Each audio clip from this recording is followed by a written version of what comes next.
Well, good evening, everybody. We apologize for the delay, and welcome to the Classic Center in Athens, Georgia, for this Week 6 matchup against the 1-1 Carolina Predators and the 1-2 Peach State Cats. Both teams just on the fringe of potential playoff contention down the line, and needless to say, a win or a loss is going to be huge here coming up later in the postseason to determine who's going to get a spot in the playoffs and who's going to get left out.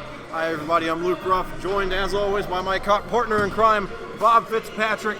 And Bob, you've been around this game for a long time. You've seen a lot of players come and go. What are you seeing in both teams tonight, and what aren't you seeing in both teams tonight? Well, I believe the one thing I'm seeing is on both teams is a desire. These guys just don't know when to quit, when to stop playing football. They want to play until they're as old as I am, which football won't be around by then, but the desire is there. It's always there. And I've just seen a look at warm-ups. Haven't seen too much of Peach State, so I couldn't tell you. Yeah, they have been a bit elusive. Everything today has been a bit odd. The parking situation was a bit difficult, but everybody got in here on time, maybe a little later than they would have thought, but everybody did get in here. The refs are here, goalposts are here, back walls are here. Everything is here and ready to go. It is 6:55, not 10 minutes till at least the coin toss. And until then, we'll keep you guys company. I can see a couple of Predators coming out of the locker room. I see Ricky McKinney. He's going to be the starting quarterback tonight. As always, he'll be splitting reps with Mark Littlejohn, but he will take over at least on the first drive. If one of them catches fire, then they'll stay in for the rest of the game. But for the most part, they will rotate in and out. Ricky, definitely more of a slow guy. He likes to kind of slow things down and read defenses between plays, adapt, not necessarily on the fly, but really analyze things. And Mark just likes to go fast. He likes to go really fast. You'll see a lot of no huddle with him, hopefully. And Peach State, it's almost like having to defend two separate teams. They haven't really been able to get the chemistry down thus far, but they had some extra time this week between the Cowboys game and the Doom game. They've had some time to get together. I think the receivers are all where they need to be chemistry-wise right now, and they should be ready for action when we get out here. I'm really excited to see what this offense can do. We've got a new center as well. Cody Kennedy is out, and Frankie Littlejohn is going to be playing center today. He'll also be playing defensive end. So needless to say, he's going to be sore tomorrow, playing both ways for the full game. We also don't have a kicker on the roster this week. Oscar Mozo is not present, and in his place, Mark Littlejohn will be both handling kickoff duties and field goal duties on his quest to become the ultimate Iron Man. And for those of you not aware, that's something I just now made up. We've been keeping track of all the positions Mark has played this year. He just turned 36 on Wednesday, but he's still playing like he's 26. His primary position is a quarterback. He plays some receiver every now and then, but in the energy game, he blocked a kick that was called back, but he was on that line, and he had an interception in the Cowboys game, so he'll be kicking tonight, and I believe that leaves him with just the offensive line, defensive line, linebacker, fullback, and kickoff coverage. And after he plays all of those, he will have played every position at least once. I don't think that's something anybody can say. He is, and it's odd because now, if you're into baseball, where you have batteries with pitcher and catcher, now you got a Littlejohn battery with center and quarterback. Yeah. Ladies and gentlemen, welcome to the Aiken And cameraman, if we can pan over to the locker room, the Predators are coming out onto the field right now. Ladies and gentlemen, please welcome the visiting Carolina Predators. Number 0, Donnie Bird. Number 1, Corey Burkett. Number 2, Ricky McKinney. Number 3, Joshua Marcus. Number 4, Stephen Allen II. Number 5, Octavius Love. Number 6, Donald Jones. Number 7, Marcus Littlejohn. Number 8, Chris Cooley. Number 10, Joshua Scales. Number 12, Isaac Mueller. Number 17, Kevin McClure. Number 24, Kenneth Patton. Number 33, Mark Granville Jr. Number 38, Kevin Sessions. Number 51, Frankie Littlejohn. Number 97, Robert Laney Jr. Number 60, Deontay Jumper. Number 72, Brandon Bigham. Number 94, Tavario Holly. And number 99, William Baxton.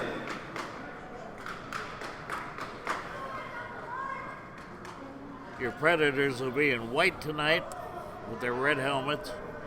I believe the the Cats, I saw them in Warmos. They're going to have their black jerseys and black pants with orange highlights. I tell you what, Cats were a lot nicer in introductions than the Energy were a couple of weeks ago. They played, I don't know what song it was, but it was something really girly when they were calling our names. Yeah. And the Cats, you know when they dim the lights in an arena, something's about to happen. Cats looking to be ready for action. White helmets, black jerseys, black pants. A really clean look, not a lot going on, just numbers and a little bit of a design and just enough to get the point across. And no motorcycles. Oh, you're right. That's the first time in, heck, probably over a year now.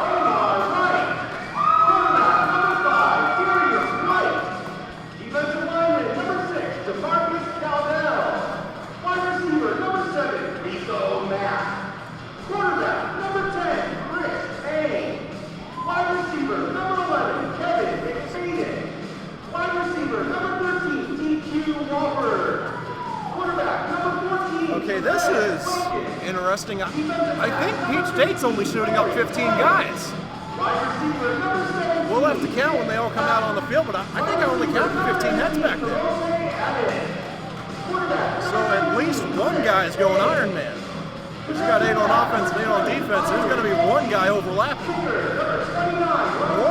One of them's a kicker, so 2 guys are going to Number 32, Richard Buford. Defensive end, number 42, Wesley Conway. Defensive end, number 51, Anthony Green. Offensive line and defensive line, number 55, Francis Rudy. Offensive line and defensive line, number 79, Grant Schwab. Offensive line and defensive line, number 90, Lamont Williams. And offensive line and defensive line, number 96, Dave Jackson.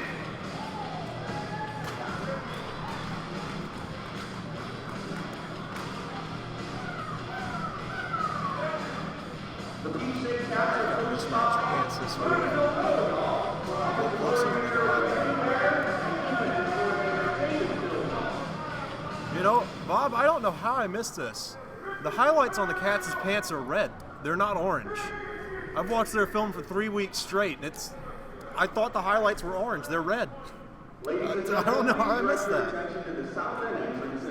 Well, have you seen, have they been on the road or at home? Or?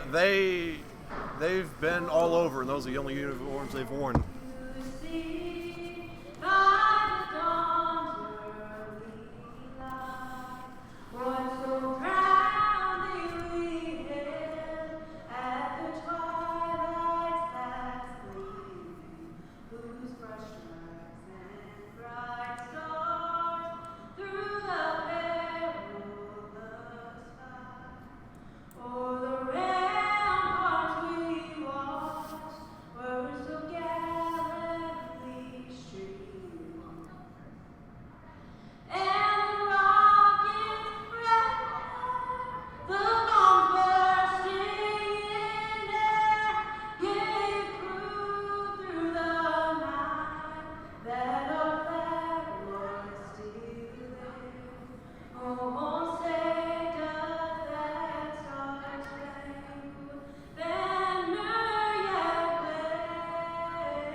You know, I've noticed a trend in football over the past couple of years. Teams calling their home stadium the bounce house because when the fans get to stomp their feet, the arena bounces. Well, Peach State has one-upped them all because they have an actual bounce house in the northeast corner. So I guess until further notice, we'll call this the Bounce House. Who knows, maybe the fans can get this one stadium bouncing too. And joining us up in the booth, where there is unfortunately not much room, Wyatt the Cripple Rogers. Trying to find his way into the booth, and it looks like he made it. Oh yeah. He's got his AirPods in, and he's ready to do something. Yeah. Oh yeah. He may catch a couple passes up here. Oh yeah. Oh yeah. Hopefully not. Quarterback doesn't know it like that. So for all the fans, can we get an update on the hamstring? Any news or non-news as of late? Well, man, I know we got a mandatory practice coming up. Probably 2 of them. And I'm definitely going to practice in one of them. I'd say about 3 weeks, but All right. that's just a guess on full speed. All right. It's good that you're getting the rest. I'll tell you what, I don't think many people could have gotten up after you went over the wall like you did in week 1. That was something else. Oh, yeah, that was crazy, man. I had never experienced anything like that. And looks like the captains are heading out onto the field. It's going to be Donnie Bird, Brandon Bingham, Mark Littlejohn, and Ricky McKinney, all former Dragons. Though to my knowledge, they were never on the same roster with the Dragons at the same time. All former Greenville Seminoles, too. A lot of players, I'd love to say on both sides, can be traced back to that team.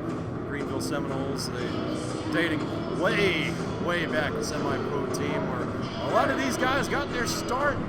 Ricky McKinney and Mark Littlejohn split time there at quarterback, much like they're going to do tonight. Just a lot of history.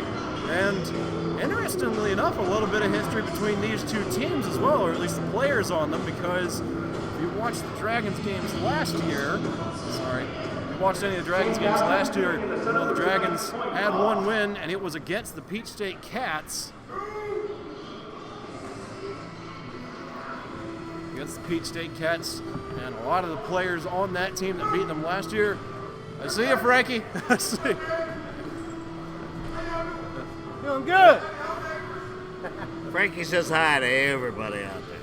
Yeah, he sent me a message earlier today. He said he was going to, every time he got a sack or a good block, he was going to come over here, or he was going to point up at us. So we're hoping to see a lot of him tonight. And if we can get the graphic up, he is one of our impact players on defense, along with secondary member Stephen Allen II. They're going to need a big performance from both of those guys tonight. And Frankie, in particular, is going to have a big day. He's going both ways. He's going to be playing center and defensive end, as I mentioned earlier. So going total Ironman. He said he did that during his days in Europe way back when. So hopefully he's still got that gas in the tank. You know, it's very possible that Bingham, going for his pass catching, may be filling in for Wyatt Rogers. Oh, I wish. I've tried to get him to return kicks, and he won't do it. I really don't think anybody can tackle him. I mean, it might take him about 20 seconds to make it to the end zone, but, you know, kickoff coverage guys, they're always really small. It'd be tough to get them. All right. And something is wrong with our camera, it looks like. So, until further notice, I guess this is going to be a radio edition stream. Caps will be kicking off. And Peach State going to be kicking off to start this one up. Predators going to be receiving Octavius Love, Stephen Allen, and Kevin McClure all back there, but Kevin's going to head upfield. This is the formation they've been using since the first game. Octavius Love and Stephen Allen back there to receive kicks. It happened last week because strange things happened in that Cowboys game. They weren't able to kick, but it's looking like we're going to be good to go now. Test. Gotcha.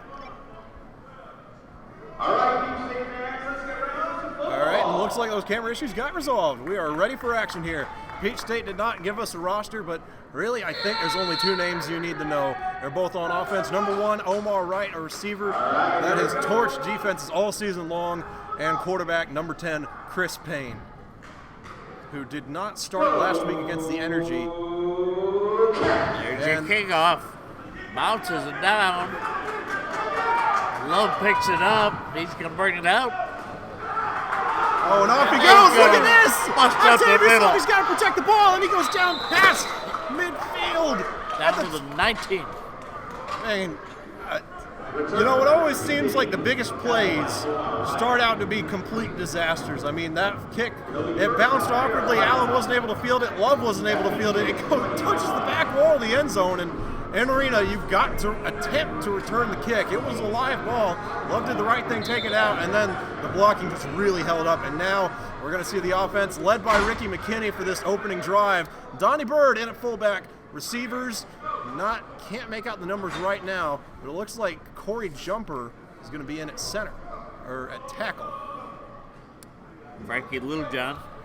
Yeah, Frankie Littlejohn in at center. We got Octavius Love in at wide receiver. I was hoping we'd see a little bit of this. Kevin McClure and Thackeray Burkett, Z and Y respectively. There's a snap. McKinney goes back, got his man up the middle. He's hit hard, but holds on. And he's down at the 1. And look at this. Look at the speed from this Predators offense. They're really wanting to punch this thing in, and I imagine it's going to be a dive to Donnie Bird or just a run around by Ricky. Both of them can do this, and now they're going to slow it down. Like I said, Ricky did throw me off there going to the no huddle. He is definitely more of a traditional quarterback in the sense he really likes to slow things down, but I tell you what, just the development there on that last play to get the ball out as fast as he did, and great catch by Takori too. Ricky goes under center, backs up. Did he make it? He's in. Touchdown. Kenny on a keeper. I didn't even see him go under center. Can we get the replay on that? I never saw him. The red helmet kind of blended in with all the other ones, and there he is. And that is exactly what the Predators needed. Not even an opening drive score, but one to come out that fast. I mean, it really is going to get the Cats on the ropes. I've got a feeling that if we can get out here and get a stop early, the Cats are going to start reeling, even if it's just a little bit. They're going to have to find an answer. Now, like I mentioned, no kicker on the roster. They're going to go for 2. High snap, and Ricky pulls it in. Throws it in the end zone just a little wide. Yeah. Great job by Ricky to corral that snap, and I think he's still trying to figure out what happened after he took that hit. Went end over end there. 2.5 minutes off the clock here at the Classic Center. Frankie Littlejohn getting everybody fired up. Octavius Love was the one that kick-started that drive with a huge kick return out to the 20-yard line, and then Ricky stood in the pocket and made a great throw to Corey Burkett, who hung on to it in traffic, got to the 1-yard line, and from there it was just a quick quarterback sneak into the end zone, and just like that, the Preds are up 6-0 with what, if I'm not mistaken, is their first official lead of the season.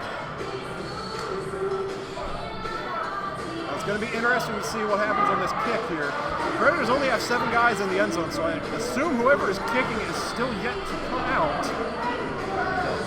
And we've got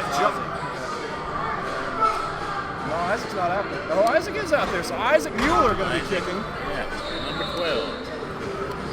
Maybe he's got some soccer background. He looks the part. Mueller back to receive for Peach State, number 1, Omar Wright. Omar Wright's a guy you're going to have to look out for. He's short, but he is fast as lightning, and he can change direction on a dime, too. Arm is up. Kick is away. Good height on that Yeah, that was nice. Oh, look out. Here he goes. Down the sideline. Mueller. And I think the refs are trying. Peach State says touchdown. I thought Isaac at least got close to knocking him out at the 20. And yeah, it looks like they're going to give that one to Isaac. Or no? I'm not sure what happened. Putting it at the 10. There was a holding down there where he grabbed a jersey, but Oh, that could be it. it was back at the other corner. I bet that might be it, that he fell down at the 1 and then they enforced holding, so it's at the 10. Frankie Littlejohn in at defensive end along with Super DeVario Holly at nose, and a new addition, number 99, William Thaxton, in at the other defensive end spot.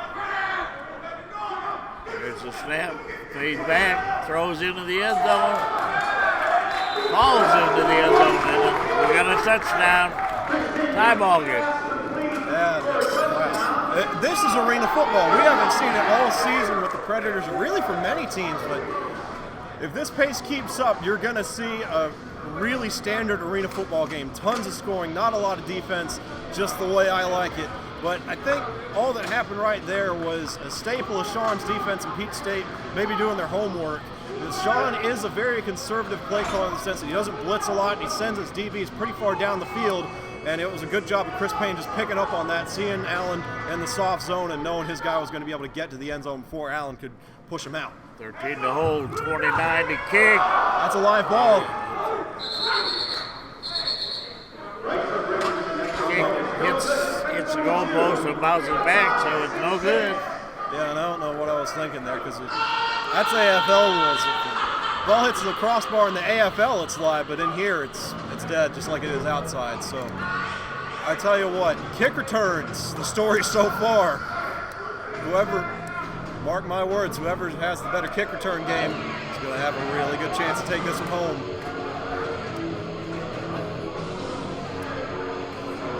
Again, arena football is a lot like basketball, and I'm sure, Wyatt, you can attest to this. You always want to be able to go up more than one possession because a lot of times it's back and forth. One team scores, another team scores, and when you can get just one turnover or one defensive stop, you're in a really good position because then you can go up by 2 scores. And defensive stops, if arena football is played properly, with the offense firing on all cylinders, are not that common. Yeah, different kick formation for the Preds. I believe we have. No, I don't think he got it. That was an Uno attempt. Ball goes through the uprights on a kickoff. It's worth a point. It comes out to the 5, but he missed that one, so it's going to come out to the 20. No points. Score tied at 6-6 after the missed PAT by the Cats. The clock continues except for a change of possession in the final minute. 10-20 moving on the clock. And looks like Ricky is still in at quarterback. Mike giving his guys a few last-minute adjustments in there. Octavius Love, Corey Burkett, and Kelvin McClure. And at receiver, same set. Brandon Bingham declares as the tight end. You got to look out for him. What was that?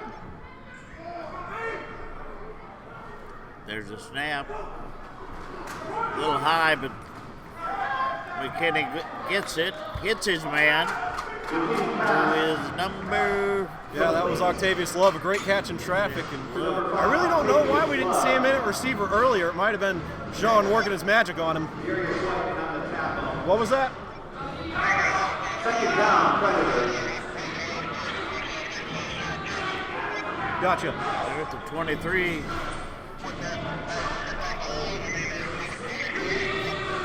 All right, we'll do.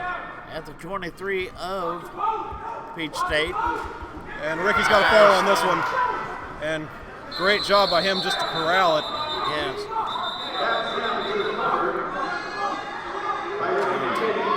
Troubles from the shotgun early so far. It's going to make for a tough third down. Yeah, big time. And Frankie's is there some kind of flag? Frankie's signaling for them to go forward. Okay, offside. That should be close to a first down, huh? Yeah, if it doesn't give them one outright, but I think they might just say it cancels out. Or no, they're moving it forward. First down, Preds. Second and 5.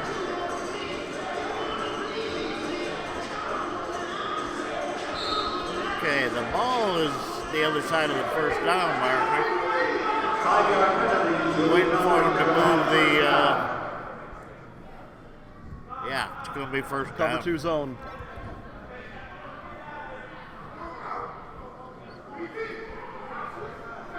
And Mike, they got to watch the play clock here. They're running out of time. They got to send Corey in motion fast. Snap the ball. Yeah.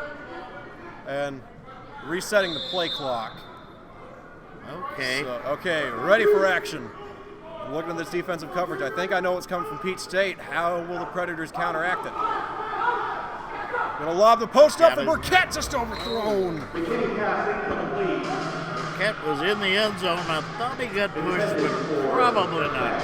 Yeah, it was going to be a contested catch. Ricky did lead him just a little bit too far, but it was the right read against that cover 2 zone. Usually when you see one of the DBs press up at the line and the other 2 drop back, it's the signal. that the two high guys are going to split the field between the hash marks, and the guy playing on the line is going to stay on the line. And it was the right read, trying to use that post to split the safeties. All right.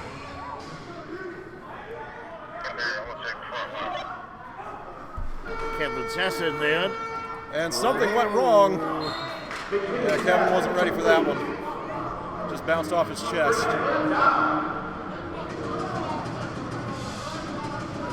Bring up third down. The referee's making a couple adjustments, I think. Yeah, this could be interesting down the line. The officials are saying the play clock is 35 seconds, but I don't know if their program goes above 25. This could be interesting. Yeah, this is a play clock says 25. Yeah, so I guess we'll have I guess they'll let it run for 10 seconds on the game clock and then start it. But 35 seconds, definitely a little bit generous, if you ask me. A lot of time to get things done. And look again, this cover 2 look, but they might bail out of it. A little bit of a jump there by Peach And he State. gets a snap. He decides to run. I think he's elusive. Ooh, and he got hit hard.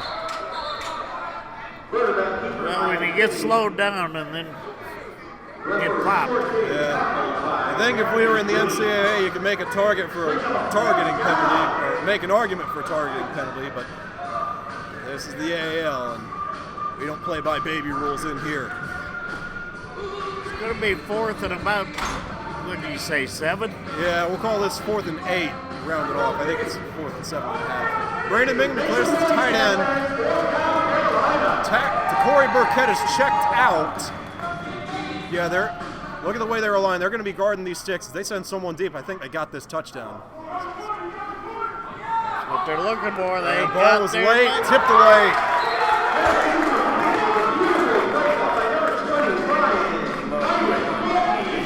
Yeah, and that was the right decision by McKinney. Just came a second too late. Again, we figured leading those DBs play as close as they were, and you can see right there, Chris Cooley just smoked that DB on that corner route, was able to get to the corner of the end zone, but it was just a little too late. Hey, nice play call. I saw him guarding those sticks. Ball's got to be out a little bit early. We can do that again. We're in good hands. Cooley was in the corner and really couldn't move from there. Yeah, and when you're running corner routes like that, you really don't want to lob them up as a quarterback because of how small the field is. If you're running them from midfield or so, yeah, go for it. But when you've got a guy even within 20 yards of the end zone, you always want to hammer it to him. There's a snap through his hands. legs. He's got to fall on this one. Just going to lob it up. Prime territory for a pick. And number 18, that was a really good play by him. He had to turn into a DB there just to avoid a turnover. Stephen Allen there kept from catching that one, but on that play, the roles were reversed. Yes. And I really don't like the move by Chris Payne there. When in a situation like that, you just got to roll out and throw it away. Don't try to make a play, especially this early on in the game. It's 6-6. You just stop the Predators. You don't want to give them any momentum. Yeah, he just lost it down. We got a timeout by the Peach State Cats. On the field.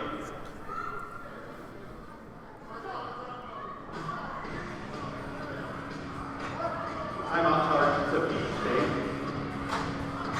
And we've got a timeout on the field taken by the Cats. Wanting to regroup after that fumbled snap. Frankie Littlejohn's going to check out. Kelvin Sessoms, Ronald Reagan as we call him now, checks in. The origin of that nickname came just last week. We were playing the Carolina Cowboys, and he caught a fullback pitch, went about 5 yards, and the Cowboys team shoved him into the wall, and the wall fell down. So we had to call him Ronald Reagan after that. New substitution on that defense.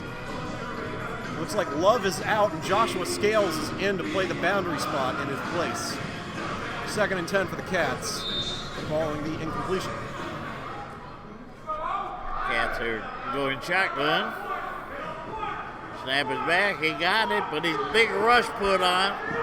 He's going to have to tuck and run. He's going to get back to maybe the line of scrimmage. That's it.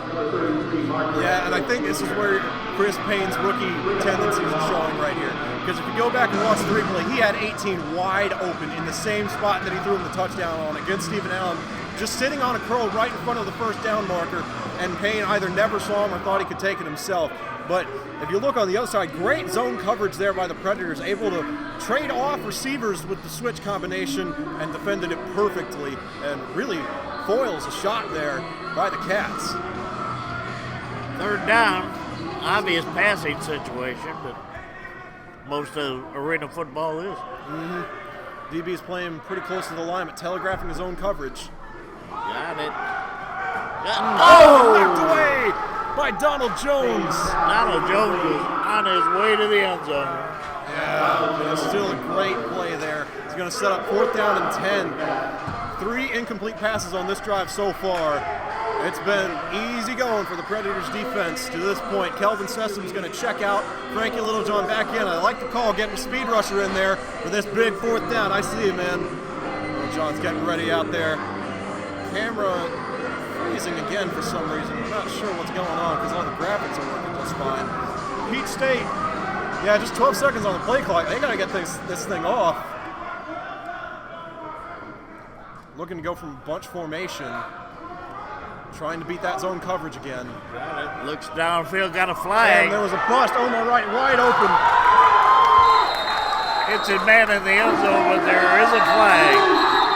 Yeah, coverage bust by the Predators right there. Scales thought he had backup behind him.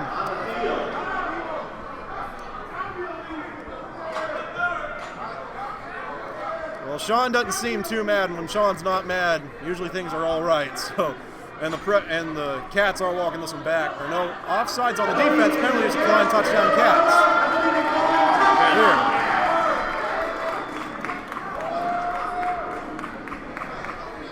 So after an early score put up by the Predators, the Cats, with 12 unanswered thus far, looking to make it 13 as they go out here to attempt this extra point. You know, the flag was thrown at the 10. Was it? And it was offside. Huh. I guess offside is offside no matter where. Yeah, it must have been really obvious offside. Yeah.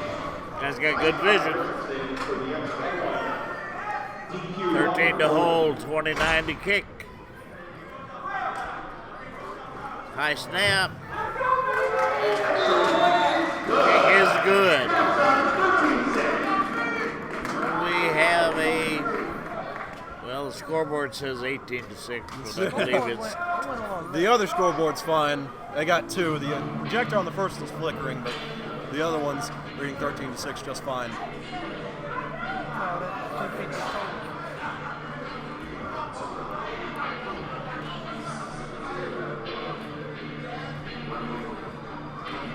It looks to me like we're going to have to tighten our defense because that's twice.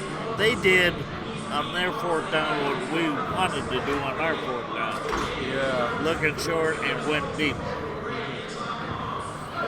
Hey, cover Mike for a second. Hey, Mike, on this next play, if they come out in that cover 2 thing, have the receivers that are getting DBs that aren't playing. 29 ready to kick. Let's get Ricky back in the groove. And there it is. Allen, nice catch. Allen by a 2-yard Nice lead. cut, Octavius Love leveled a man. Wow, did you see that block from Yes. Love? I thought he. If they come out in that cover 2 look again, all the receivers that aren't getting pressed, just have them run hitches. Let's get Ricky back in the groove.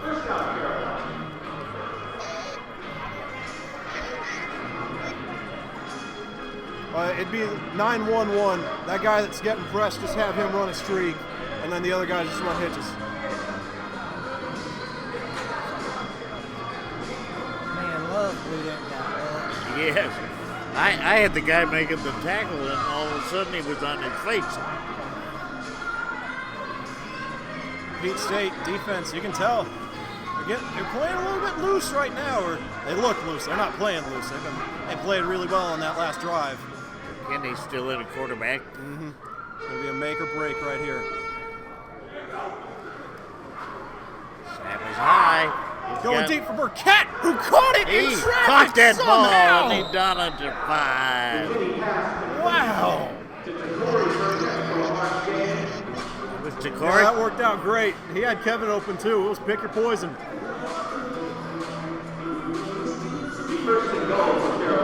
First and goal. And a good play call. Not entirely sure if they ran that cover 2 again, but Ricky was able to just find the man downfield. And like I said, he had Kevin open on the sidelines too. I think on first down I would have liked him to see him go to Kevin, get back in a little bit of the rhythm, but hey, when you can get 45 yards on a post, why not take it? Going shotgun again. Little John over the ball. Snap is back a little high, but he Double pulls it slants in. and Whoa, he almost made a mistake. Instead it's an incomplete pass. yeah, show him press now that we're down at the goal line. You're running on some kind of slant flats concept. Double slants worked pretty well, but I think Peach State's DB's backed out just a little bit more than they thought.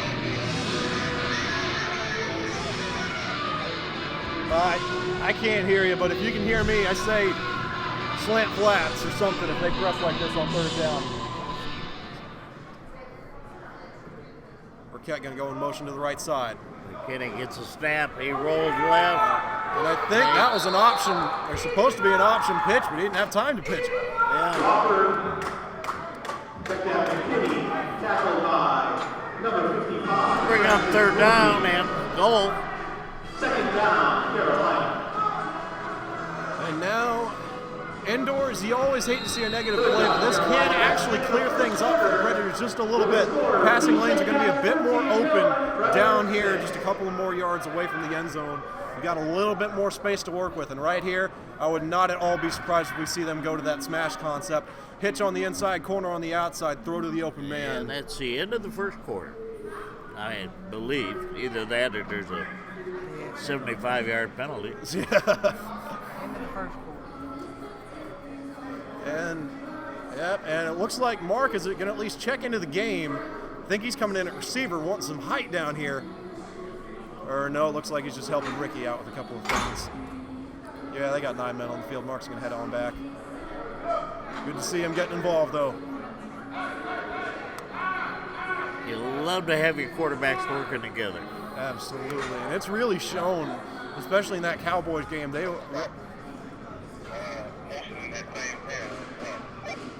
Gotcha. Third down. Yeah. Credits back out of the huddle. Little John over the ball. Yeah, McLaurin's going to go in motion. I like this call. He's up against a pretty big DB, but McLaurin's big himself. If he can just box this guy out, they got That's who he's looking for. Oh, we never saw it. Also, I think they were looking for Bingham down there. Can we get the replay? I wasn't even paying attention. I was looking at McLaurin the whole time. I don't think it. And replay isn't wanting to cooperate right now, but I know McLaurin was who he was looking for, and I think there was just a little miscommunication. I think McLaurin thought he was running a 9 and running a streak or a fade, and Ricky thought he was running a dig. And now it sets up a pivotal 4th down and goal. Big 4th down. Important 4th down. Yeah, this is probably going to be the same play.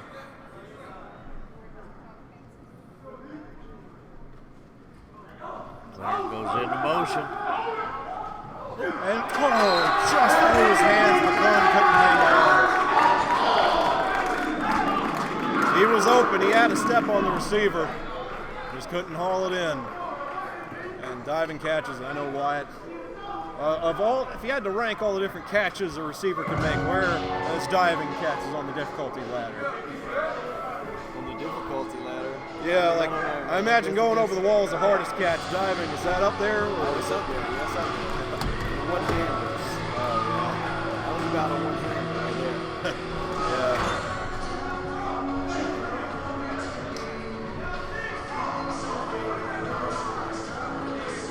So Peach State, after that last touchdown, would not at all be surprised to see them just try and go deep again, see if they can't get another coverage bust by the secondary. They've been playing a ton of zone thus far. Haven't seen much man out of them at all. There's a snap out of the shotgun. And they're still trying to get things sorted out. He's throwing deep. He's got him. Had him. He has some distance. And I don't think that was a coverage mix-up. I think that was just them biting on the route early. It was a post, corner post. a triple move route, and not a lot of DBs are going to be able to keep up with that at any level, especially when you're in zone. It was a little bit tricky, and fortunately that was overthrown by Chris Payne, who has struggled with that a lot this year. He's had his issues overthrowing balls, but his backup, Kevin Ellison, has as well. William Thaxton in the lineup for the Preds. Payne again from the shotgun. Oh, misplay on them. And it's picked off! Beautiful pick by Donald Jones. He's going to go as far as he can, but won't make it past the 15. Donald Jones to the 15. Looks like might have hit the center in the tailbone. And Payne picked it up, but got rid of it too soon. Hey, give Mark that 274, the slant corner. He loves that down here.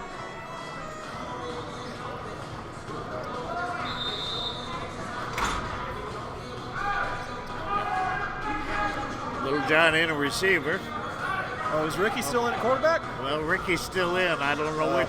Oh, yeah, you never do know with these two. Looks like Ricky's calling the plays. Yeah, or heck, Mark might go in on the line. That's one position he hasn't played. And he will be in at the Y spot. This is where he had a pretty good showing in that first game against the Energy. Going trips to the left. And Noah Burkett's going to motion over to the left, to the right-hand side. In the shotgun. Good snap. Running for his life. Got Mark. Beginning pass complete. I like the call there.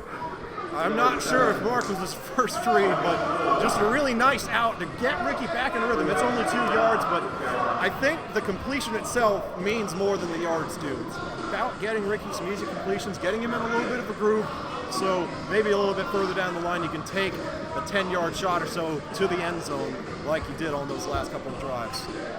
Second down, ball's at the 13, so we got like... Yeah, 13 yards to pay dirt, 8 yards to work with in the end zone. Yes. Only 21 total. This is what I was talking about, that compression. Kenny's high, snap again. And just throw this away. And we tried to make something out of nothing. Yes.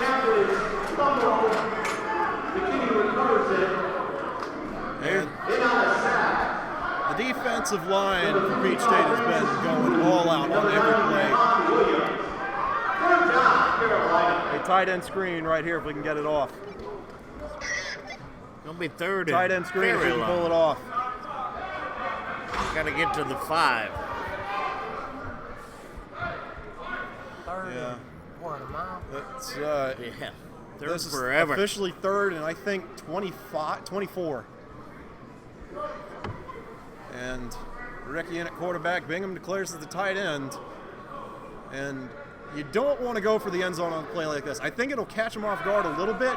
They're showing that cover 2 look again. You send all 3 of them deep. Somebody should get open and know they're bailing out. It's probably cover 3 or man. Clarence goes in motion, passes. And, He had his man, threw it to the wrong side. And a little bit too much to the inside there. I think Burkett maybe broke the wrong way, maybe didn't. I'm not sure, but 4th and 24. There aren't many plays in the playbook to get this one, Bob. Your best bet, I hate to be this conservative, but at this point, your best bet might just be throwing one of those screens from McLaurin and see if he can get some blocks downfield. Almost just play field position at this point. Because your defense has been playing lights out. That or an arm punt. An arm punt wouldn't be too bad. And intentional interception by Ricky. Just throw it up to some DB and hope they're dumb enough to catch it. Got his man in motion. Got his snap. Passes Passes away. Oh. I believe he had been clearing open. Yeah, it was that cover 2 look again. DB got caught a little flat-footed and played to the inside. It was a good read by Ricky, just a little bit too much gas on that one.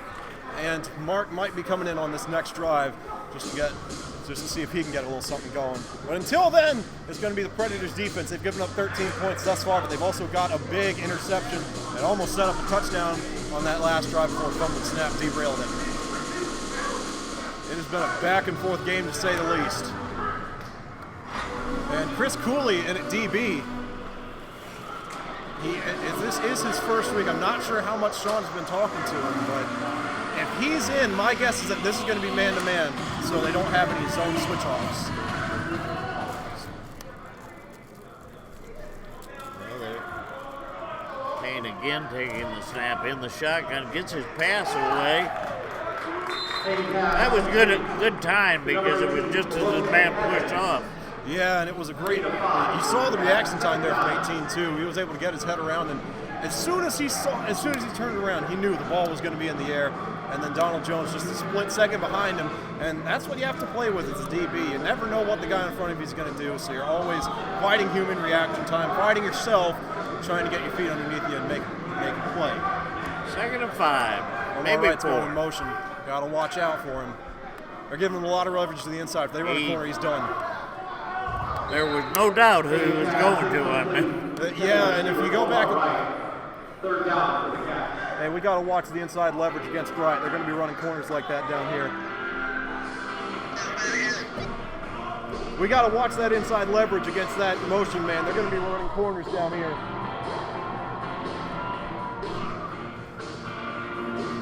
Yeah, like I said, a lot of inside leverage. When you get inside leverage like that and you're told to run a corner, your eyes just light up as a receiver because you know as soon as you cut, you're going to have a couple of steps on the guy by default just because he's playing so far to the inside. And here it goes again. Looks to be some kind of zone coverage. They're not lined up truly man for man, but Wright goes in motion. Got back. And He's Wright got got jammed time, hard. but now he's having to roll out. Everybody's covered, and Allen tried to jump the route and couldn't pull it off. Pete State goes up early, 19-6.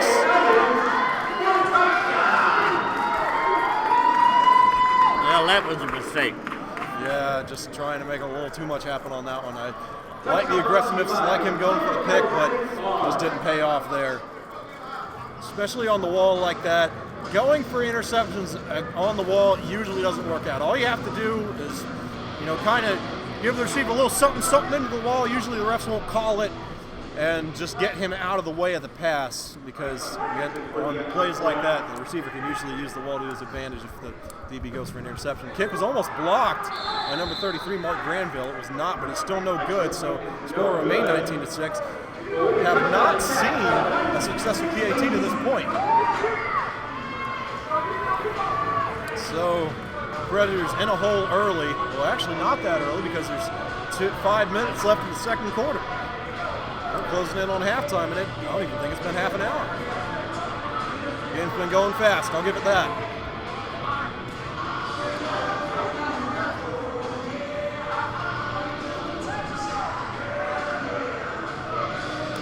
Well, I hate to say it, but we need to make something happen quick. Yeah. And I tell you what, Octavius Love and Stephen Allen, when they've got the ball in their hands, they're the guys you want with the ball in their hands in situations like this. They're both really fast, and they can both make guys miss. They're going to need some help from the blocking units, but if they can just get one good block, they should be able to get this ball to around the 15-yard line or so, providing that it doesn't end up as a touchback. Bryce Richardson on the kickoff. And Kevin McLaurin still receptionless tonight. Hasn't run many short routes. Kick. Oh! And hit the Come ceiling. down. That's Flag on the play, of course, because it hit the seal beam. Yeah, if it hits an overhead obstruction, it comes out to the 20-yard line. So a nice break there for the Preds. Nobody really has to do anything on that one. 30 yards to pay dirt, and no quarterback on the field yet. And it is going to be Little John coming out there. Jamaica Russell checking out.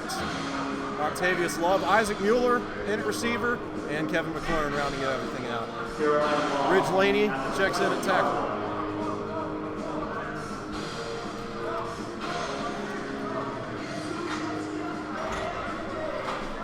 Mark, definitely more of a short-minded quarterback. He likes to go fast, but he reads coverages from bottom to top. Ricky tends to read them from top to bottom. That's why you see Ricky usually has a lot more passing yards, but Mark has a lot more completions. Well, they're setting the ball at the 25. Yeah, maybe.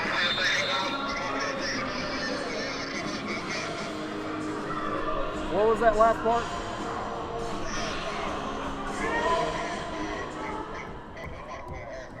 First and 10 for Carolina. And Mark going under center. I like it. And again, this is his predication on the quick passing game. We'll see him go under center a lot if he can get away with it. Little John reverses his man. Comes under center. And gets his pass away. wow! Yeah, we got a flag down, so that one might be coming back. But Little John wasn't able to get a good drop from behind center, so he'll probably go back in the shotgun. But how about the fancy footwork by Little John and Love? Little John to just be able to get the pass off, and then Love to be able to turn it upfield and not only get it past the sticks, but just get some positive yardage. Now, we talk about quick completions getting quarterbacks eased in. I don't know if that one's going to ease Mark in, but it definitely helps out a little bit. And I think they're calling some kind of illegal defense because they gave it a first down, which, to be honest, I don't think I've seen an AAL official call illegal defense this year. That's progress. With the penalty, down goes over, I would think. And it's offsides on the Cats. Okay. I guess that would explain how they got such a good rush on Mark, but at the same time, he's got to get more distance if he's going in the center. And right here he is going to the shotgun. 1st and 5. Something went wrong. I think we got a timeout called by the Preds. They're not stopping the clock.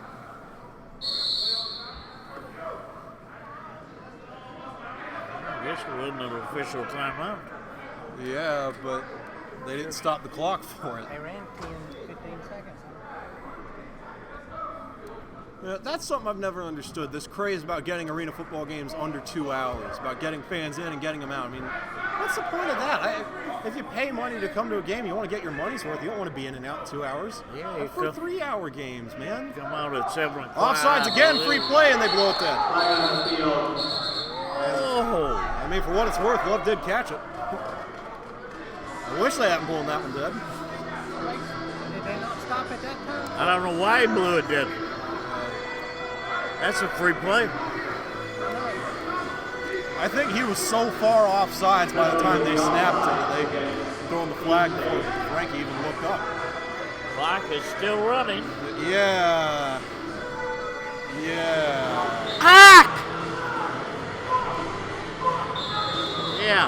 They better stop it for this, and they didn't. And Cats call timeout to regroup. That could be why the game's going so fast. Yeah. Which, I mean, the Dragons had the same problem last year. A lot of rookie clock operators in this league.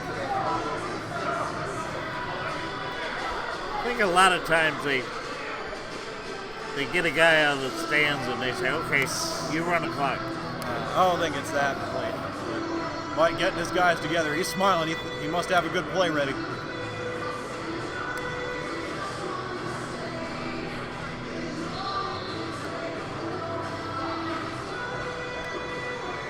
John, I'd love to say the tallest guy on the field right now at 6'4".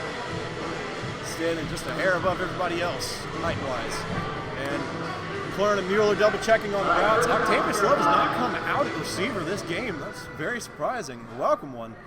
Very surprising, though. Little John over the ball. Little John in the shotgun. Up the middle. He fakes a pass. He's going to be close to a first down. Yeah, I think they're going to call this 3rd and inches. Or 2nd and inches. He got really close, but he just had his 36th birthday on Wednesday. If he were 35, he might have gotten that first down, but he's aging like fine wine, but he's still aging. And look at this again, the no huddle. This is probably a run play if they're snapping it this quickly. 2nd down, according to the marker. He rolls, throws, And wow. bad awareness there by the Peach State Cats. The ball off the wall is live. 20 could have gone in for an interception. I think he thought it was dead when it hit the wall, so almost giving him a freebie. But and that's something we've seen with both quarterbacks, trying to make plays on broken ones. In that event, especially 2nd and inches, don't risk the turnover. Just throw it away and come back on the next play. Run it, do something. Yeah, if you're going to throw it where there isn't a receiver, throw it into the Another ticket booth. timeout. Timeout, Carolina. And there goes the back of the walkie-talkie. I'll have to get that at halftime.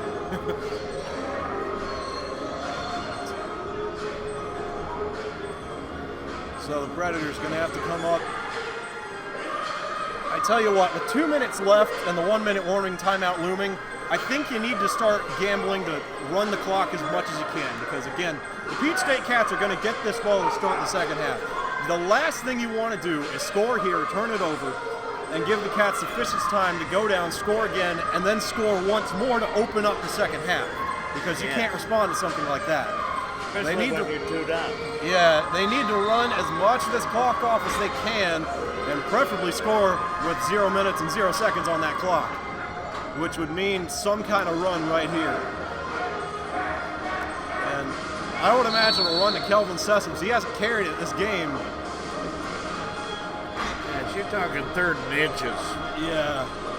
And he's going to go in a pass blocking formation. Maybe they'll go to him on 4th down if they don't pick this up. I tell you what, a shot at the end zone is going to catch him off guard. I'll give you that. High snap. Mark's just got to get rid of this. Oh, and he dumps it off to Bingham, who gets the first down, but the ref throws a flag. Cats are confused, pointing at each other. Mark's trying to plead his case. Chaos. Chaos in the Classic Center. I don't think anybody knows what happened. I think they're going to call ineligible receiver. What was that? He declared. No, he picked up the flag. Flag is picked up. Bingham making.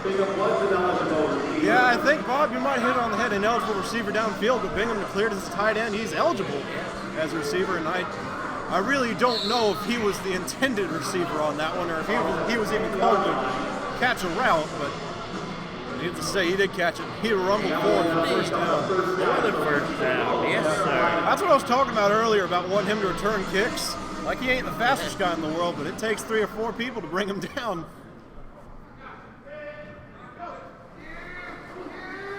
Snap, pass up. Just off the chest of Burkett. He has struggled making these low catches this season. Had a route just like that again in the Cowboys game, bounced right off his chest. Seems to be a theme we're running into, receivers getting hit, going down for low catches and not being able to come up with it. And we've hit the 1 minute warning, so advantage Predators at this point. Ball on the 10-yard line, 60 seconds to go. I like their chances at this point, or at least I like what they're doing. Now the 1 minute warning rules, timing rules change at this point. Under normal circumstances, if you throw an incomplete pass or get called as out of bounds, the clock will not stop running. Now it will. And if the team that has the lead, meaning Peach State, if they were to get the ball back and lose yardage on a sack or a run that gets stopped behind the line, the clock will stop for that as well. 60 seconds remaining. Burkett still at a receiver, Octavius Love and Kevin McClure rounding out the trio.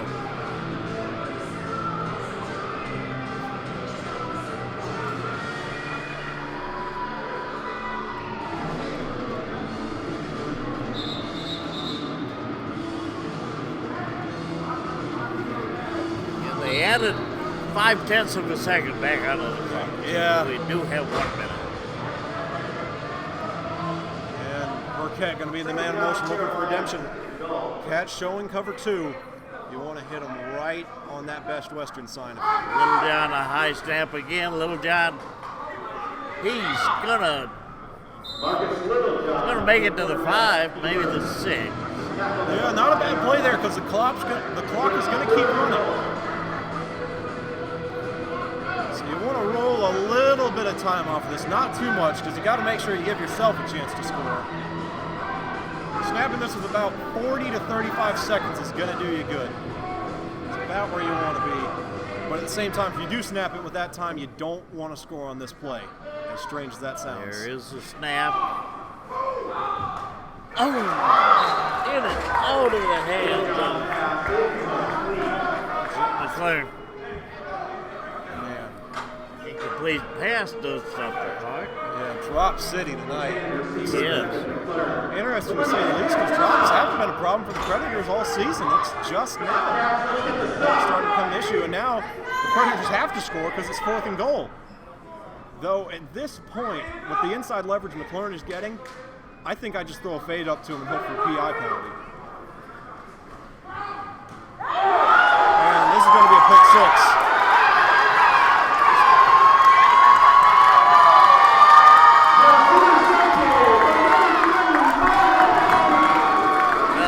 probably the worst thing that could have happened. The only silver lining is that the Predators have 12 seconds to do something, and Not according to that clock. are you kidding me? The clock stops after you score, buddy. Are they really going to call that at the end of the half?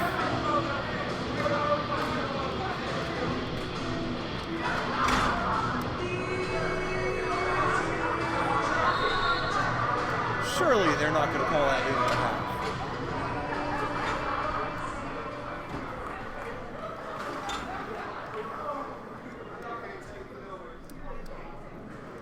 The snap, the kick.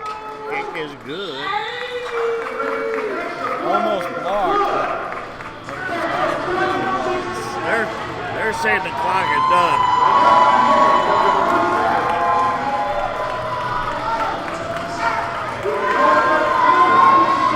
Coach is telling his boys to go to the locker room.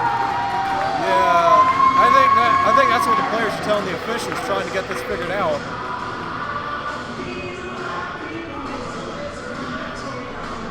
But right now, I think the thing they really need to figure out is the snapping situation.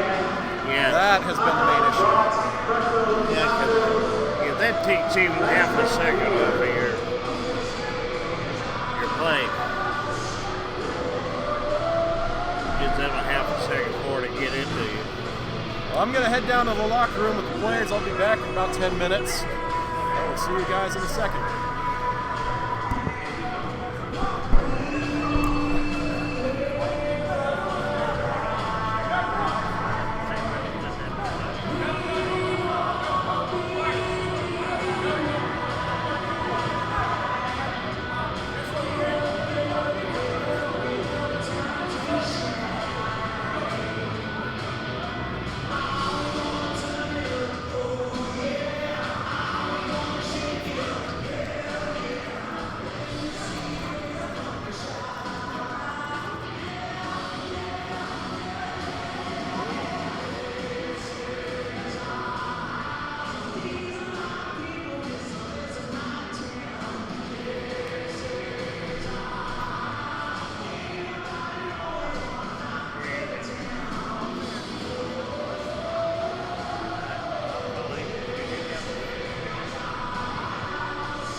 Hey kids, any kids, if they want to hop on the field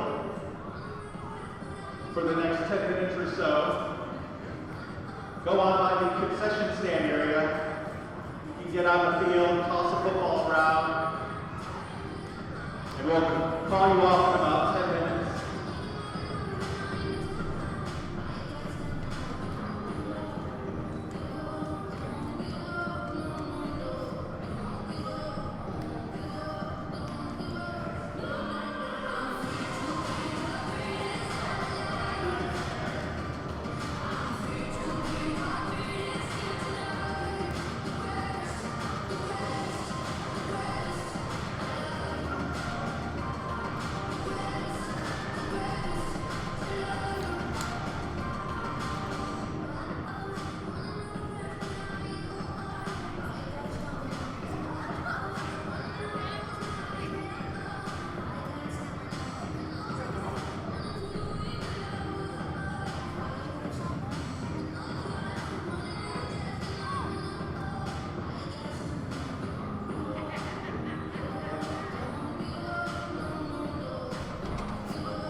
on the field. You have 5 minutes left. 5 minutes left on the field.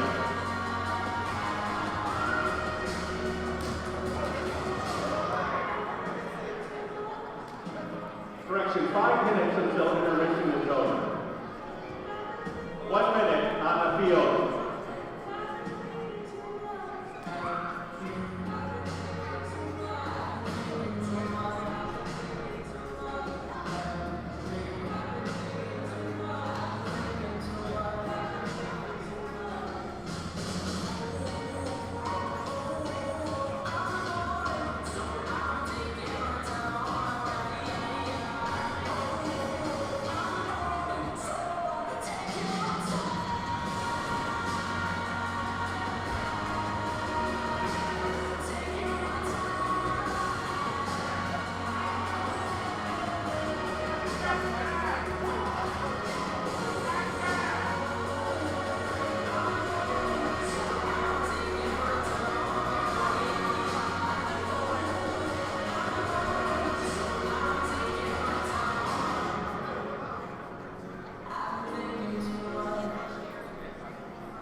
All right, fans, please depart the field so the teams can get their warm-ups in.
underway.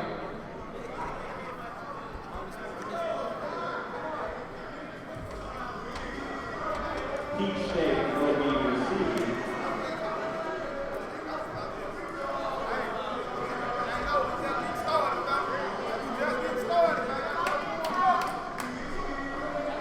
Get ready!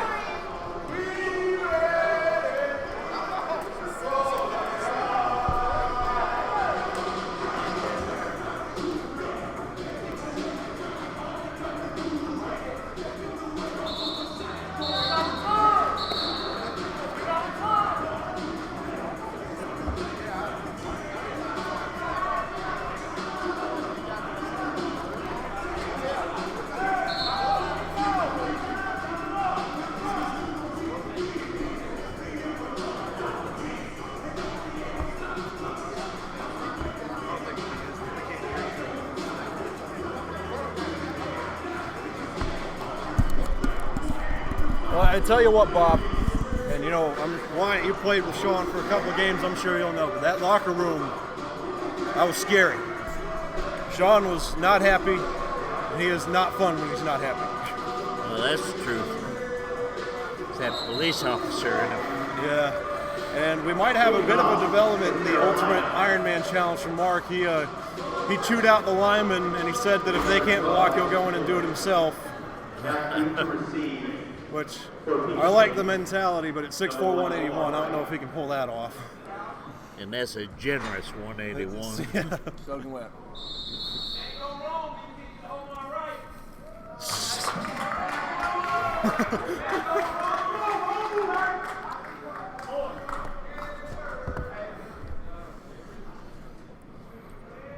So you're gonna need some kind of early turnover here, be it a turnover on downs, an interception, or a fumble.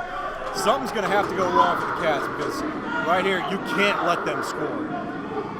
Nice chase down tackle by Allen. Ball's loose, recovered by the Predators.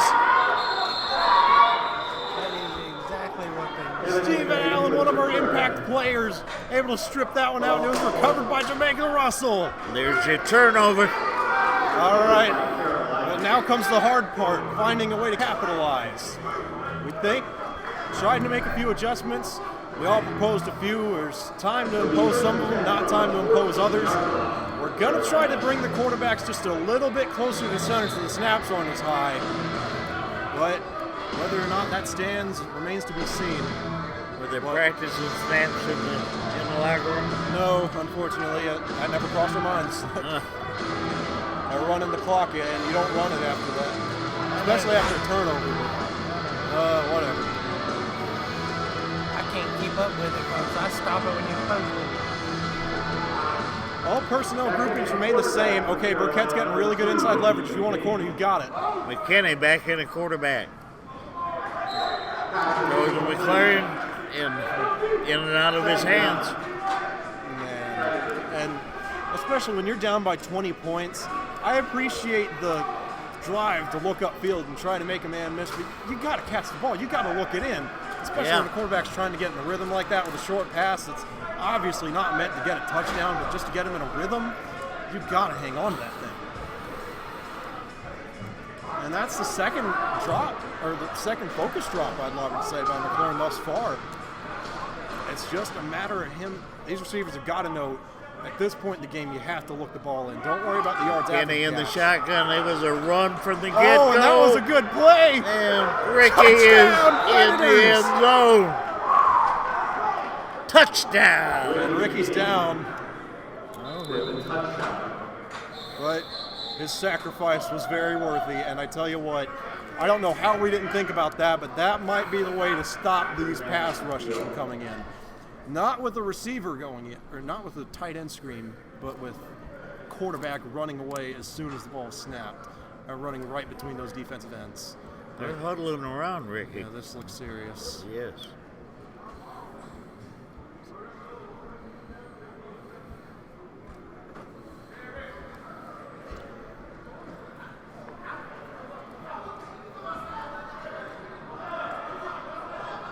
Predators able to cut into the lead, but it comes at a price. Why are we running the clock? What? Clock's running. Hey, stop the clock!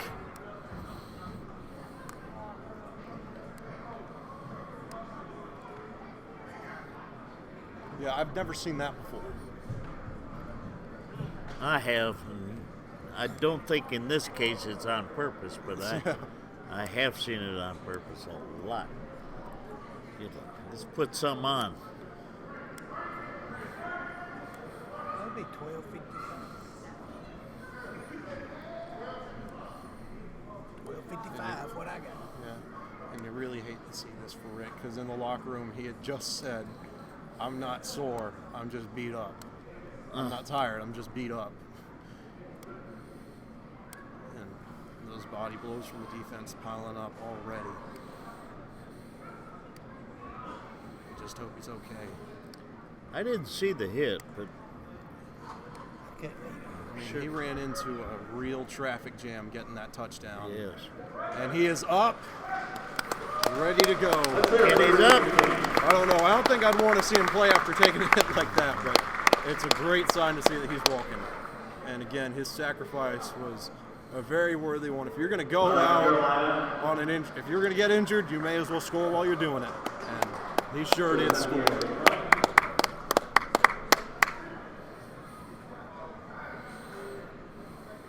We're going to go for the conversion here. Big 2-point conversion coming up. If he smells like he's concussed.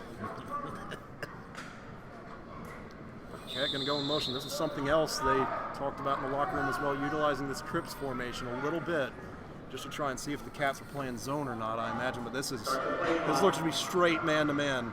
And so, wow. That's the last man.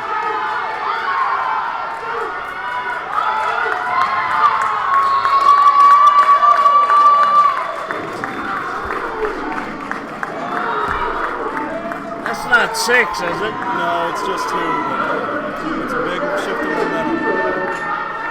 And I tell you what, Bob, we have found some very creative ways to screw ourselves up this season. Yep.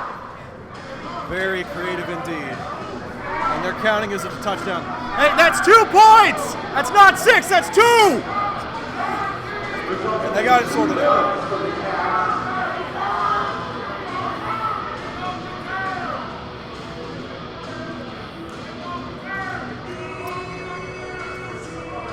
Clock should have stopped after he scored too, but I don't know. How much are we allowed to nitpick at this point?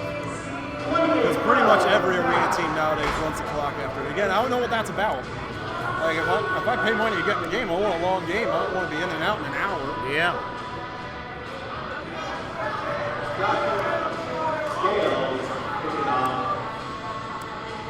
Mueller, Now he stops it. It's like he stops it. They don't add any time. They make him stop it. I think we might be past the point of trying to rationalize it now. Only 5 men up front for the Cats. So if you want to get really risky and try an onside kick, I think you got a chance. I seriously doubt, though, down 26 points, that they try that. And he does just kick it deep. Well, fielded by number 11. Cooley came in there like a missile, and Allen wraps him up. So another big play by Stephen Allen. And now for the first time in the second quarter, we're going to see the Predators defense come out onto the field. It's been a while since we've seen them, and for the most part, they haven't looked that bad. They've just had a couple of jitters and mix-ups with zone coverage downfield. And I think if they can get that sorted out, or even just play man, they're going to be in good hands. But again, they're being aggressive on the line, only giving those receivers about 5 yards of leverage. You don't see that a lot. Usually it's 7 to 10. Okay, now Omar Wright is not in the game. This is interesting. He's on the sidelines for some reason.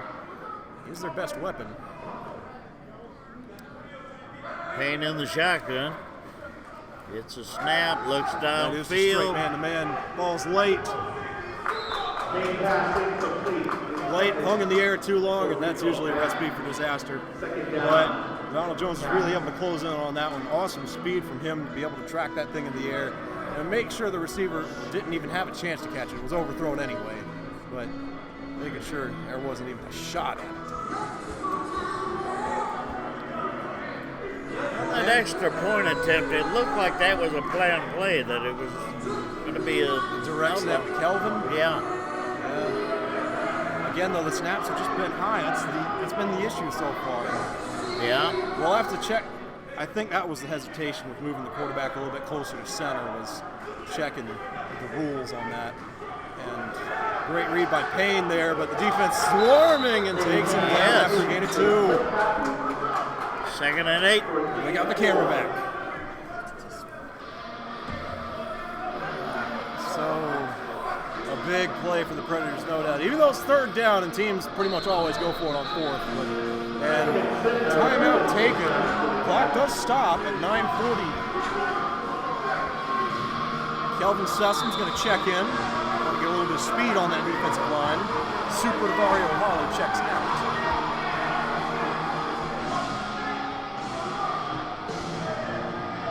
Didn't look like a 4-yard gain. Yeah, that might be a little bit generous, but whatever. Hey, that's illegal. 19 was standing. But it looks like, I think, what happened? Recovered by Anthony Green. It was a fumble, it looks like. Man, I ain't got a clue on that one. I mean, that should be a 5-yard penalty because 19 wasn't set in formation. They're going to call it what? He lost 4 yards on that play, and they're calling it 4th and 7?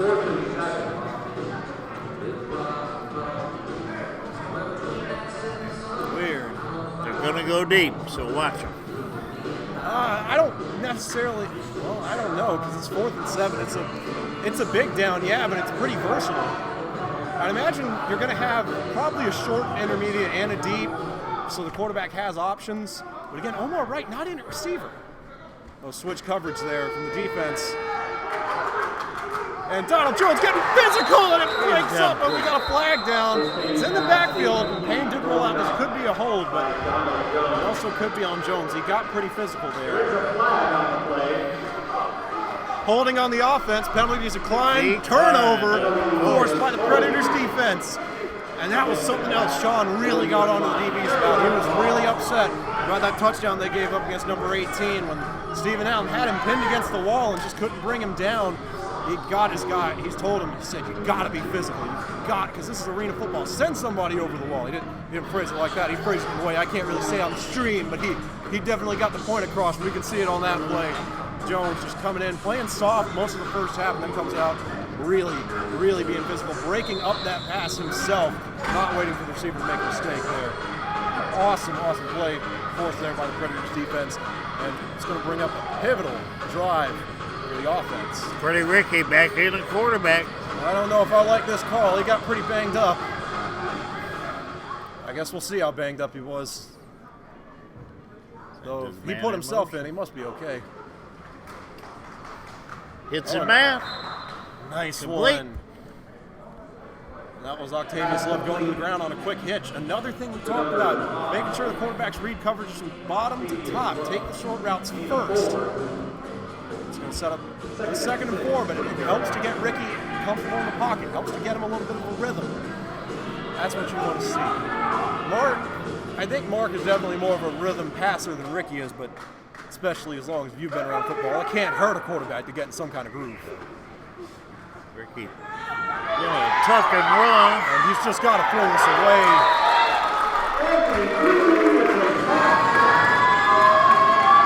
Both quarterbacks have just been trying to make something out of the ball game.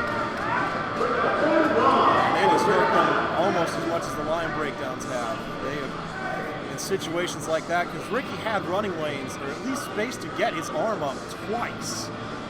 Got to throw that ball out of bounds. Again, I appreciate the effort, but when you've got a chance to go to get this to be a one-possession game, because they score here and get the 2-point conversion, it's 28-28. It's just 8 points out. The defense has been playing well. They got a chance to get back in this thing, but big 3rd down. What would have been a 3rd and pretty easy becomes 3rd and almost impossible. Got to run something short here and just set up a 4th. Can't get it all in one play. Well, they're going to shot. The clearance open and.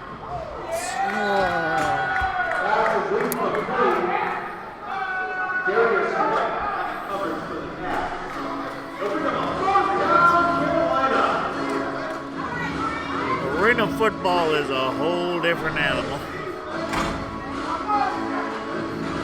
You want to call, but it's not there. Yeah, I just can't figure out what's happening to Kevin. I mean, something's got to be on his mind because he was one of the most sure-handed receivers on the team through the first 2 games, and now 4 drops. 2 of them were touchdowns. Big 4th down. It's like 4th and about 14. This is probably going to be just a 9.99 all street, or maybe some Burkett on the post, but they're going to be running past those sticks. Burkett got offsides on that one. Ricky's. I think that play about sums up this whole game.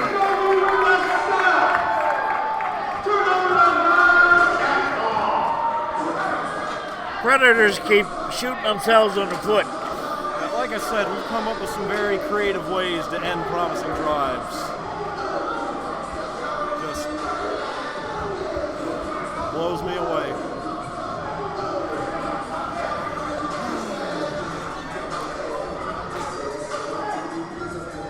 And now the Predators defense in a really bad spot. It's first and 10 from 14. It's not easy to say the least, but quarterbacks are going to be throwing it pretty fast down here. You're not going to see a lot of lobs, so maybe you can get a chance of them bulleting a pass and the Jack linebacker being able to pop up at the last minute and pick it off. But Omar Wright's in the game, and he's getting leverage to the inside. But he runs a post for some reason. Pass is high and incomplete. Chris Payne pass is incomplete. Intended receiver, Rico back. Bring up 2nd down for the Cats. Inside the Metro by T-Mobile. And now clock is moving. Yeah. And I mean, an incomplete pass outside the 1-minute warning, so it's good on him to keep it moving. I mean, everything went right for the Predators on that play. It was a good play all around, except for the physicality from the defense just wasn't there. Fortunately, that pass was high, because if it hadn't been, it probably would have been a 7 or 8 yard gain. Yes. They're in over the ball. Payne sends his man in motion. He told his guy to run a quick corner, but it was Wright running the corner, and Jones jumped too early, but it didn't even matter because that pass was overthrown.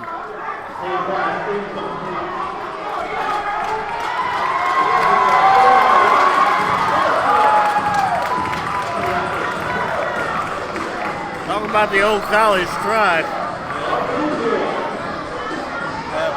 Oh, it's just over his head, and Jones did jump too early. That's something I'll have to work on over practice next week, but again, another bailout by an inaccurate pass from Chris Payne. 3rd down. As defense, you always want to have something to hang your hat on. And right now, they need something to hang their hat on. But you want something a bit more concrete than just luck. I don't think Peach State has run the ball at all. They may not have, at least not with a fullback.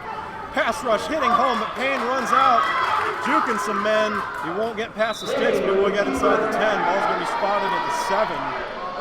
And now Payne's there. And I don't know if Peach State has a backup quarterback on the roster this week, because whoever 19 was a quarterback 2 week when they played the Cowboys, but now he's on the offensive line, and now Payne is up and screaming triumphantly, so I guess that's a good sign. But 4th down. yeah, surely he'll have to come out for at least one play, but if he does, I don't know who they're going to put in, because again, we didn't get a roster. He might be the only quarterback on this roster. Yeah. But You Omar would Wright, think. one of the players in the huddle with the coach, and looks like 32 is going to be calling the plays. Not sure who that is, but I can almost guarantee that this won't be a pass. Clock is moving again. 4th down. And 32 is going to go in at quarterback. It's probably some kind of wildcat play. 51, he's not close enough to the center to get this. It's more than likely a run to the middle or the left-hand side. It won't be a throw.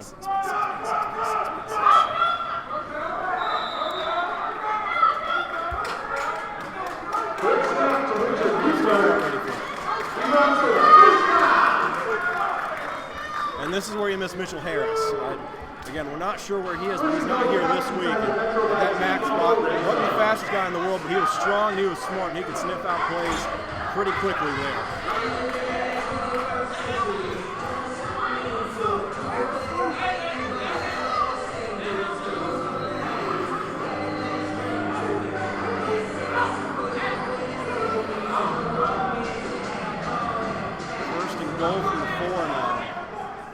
treacherous territory for both teams. Stains back in.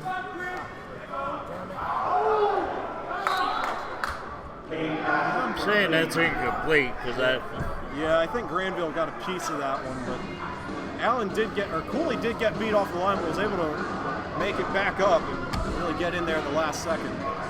I'm sure that contributed to the breakup. Again, another inaccurate pass from Chris Payne, but at this point, you got to be wondering if that hit's weighing on him or not. Second and 4 from the 3 they're calling it, my mistake. Closing out on the end of the third quarter. And again, like I said, treacherous territory for both teams because this defense, you don't have very far to go. You can't really bend any more than you already are, but at the same time, the routes are going to be really condensed for the offense. It's going to be tough to throw the ball down here. And again, not in a running formation. That fullback playing close to the line is more than likely a throw. he's back to throw. Looking very manly.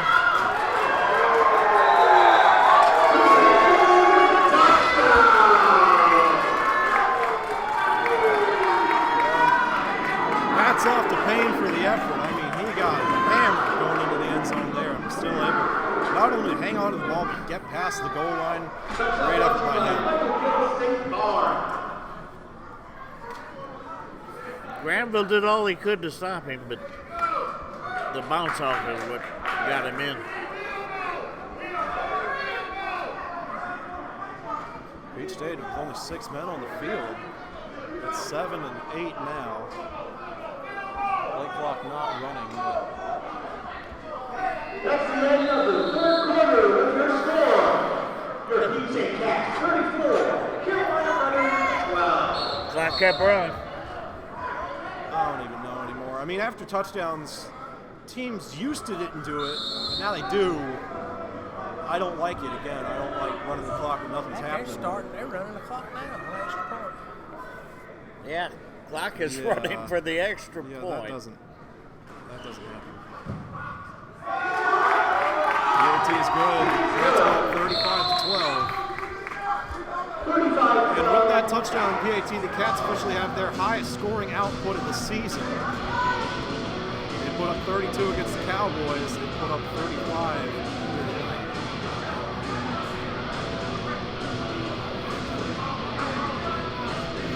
It's like Donnie Bird's talking to him, pointing towards the clock. I mean, they scored, and we're 3 seconds into the fourth quarter after an extra point.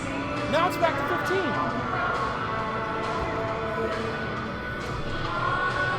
can't keep up with it.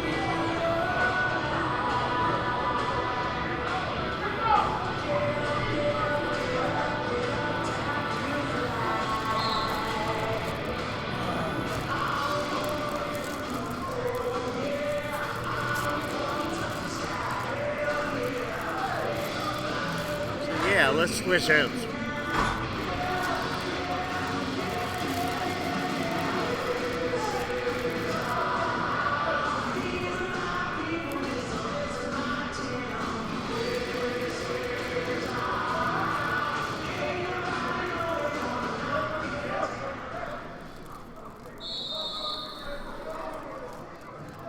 Bryson Richardson kicking off for the Cats.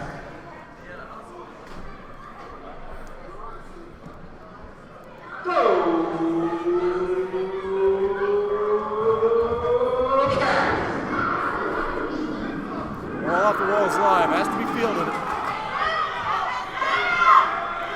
Get some Got blocking. some nice yardage. Still up. going. Still up. Still going. Go, boy. And finally taken down at the 20. They got him on the sideline. They never pushed him into the wall, and now flags out. People fighting. Strange things happening at the Classic Center.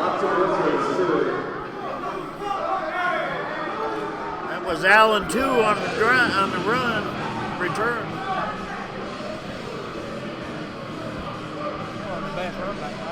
Not sure who started. Well, the refs and Donnie Bird are gonna discuss it. Oh, at this point with no replay, it's all he said, she said. So honestly, I wouldn't be surprised if they pick this thing up.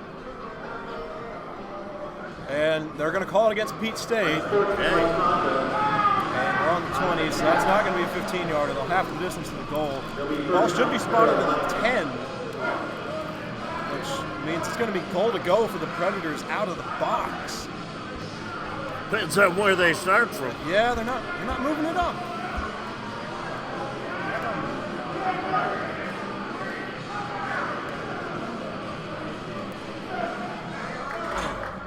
Just step back.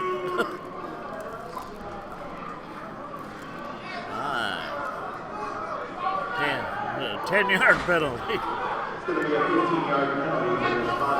And there we go. It's a 15-yarder, but because they just do the half distance goal, it's on the 20. So the ball's going to be spotted at the 10. First and goal out of the box for the Predators.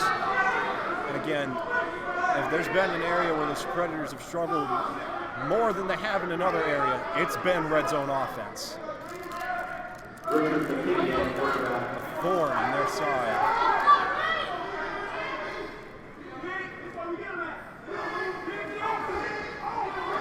And nobody was covering Love, and Ricky either didn't see him or didn't have time to throw. I mean, Love was just running a curl there, and the DB assigned to covering him was playing 5 yards in the end zone. Never got a second look. Second down from the 8.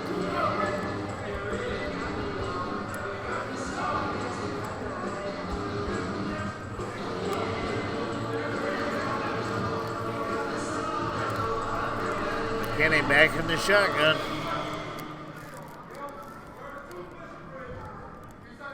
We're getting motion. Bad snap. Ball's still loose. Ricky got it at the last second. Kenny does recover. Loss of 4 yards. They'll bring up a third and goal from the 12 for Carolina.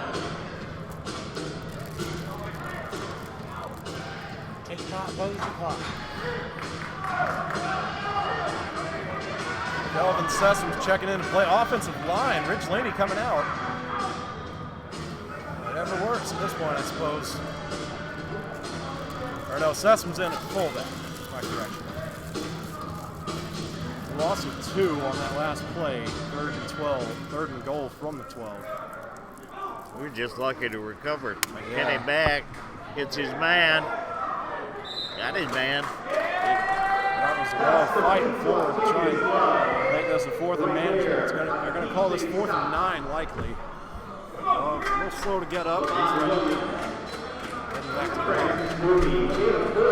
Octavius Love on the reception. Mark Littlejohn checks in at receiver. Burkett checks out.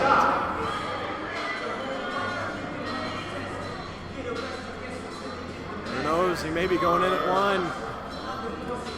Said he would if he had to, but he's not. I think they just want to hide in at receiver for this pivotal 4th down. If they won't have any shot of winning this game, they've got to score here.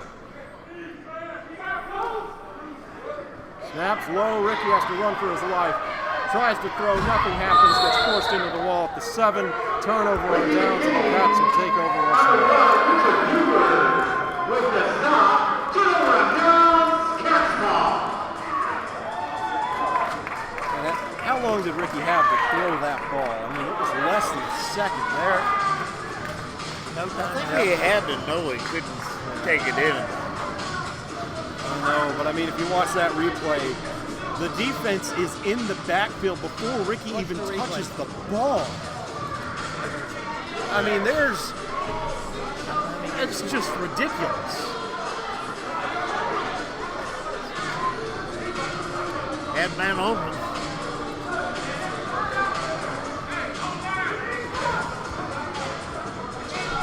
Coach Sanders coming out. I believe he wants to talk. Oh.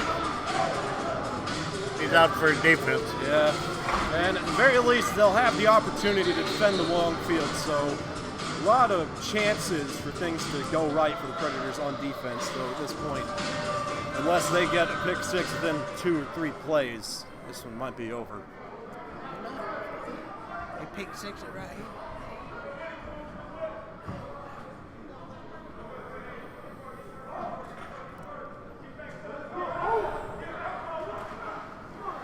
He looks, Going deep. And Love got caught flat-footed.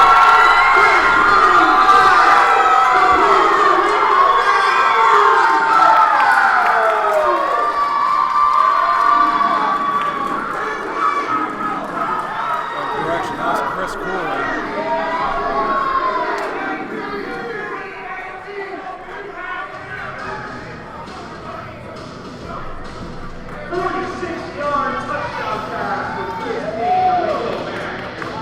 That was a set play. That's where he was going right from the get-go.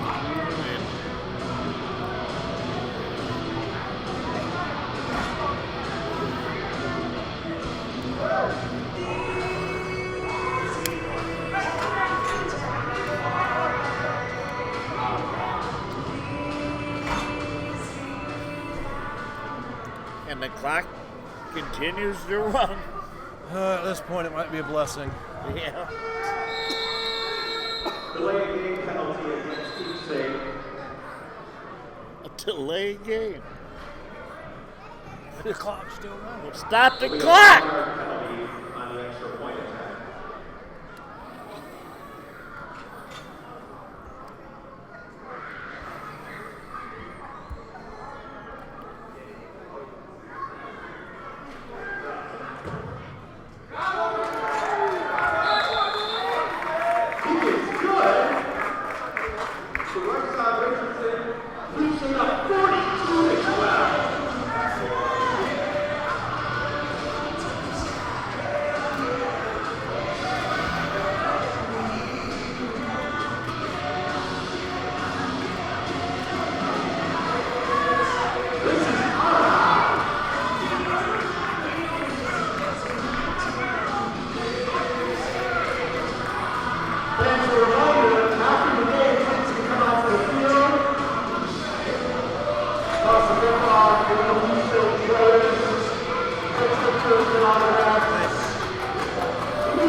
They got 7 men on the field, and the referee is telling them to add another one.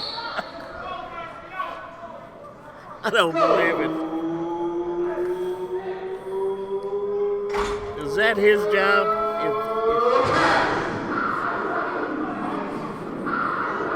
Yeah, that's a touchback hit the net. Kickoff on the play. But why is the clock running? There's a lot of teams run it after kickoffs like that. I don't know why, but they do. Nobody touched the ball. Probably Peach State has had it done to them so much that First down, Carolina.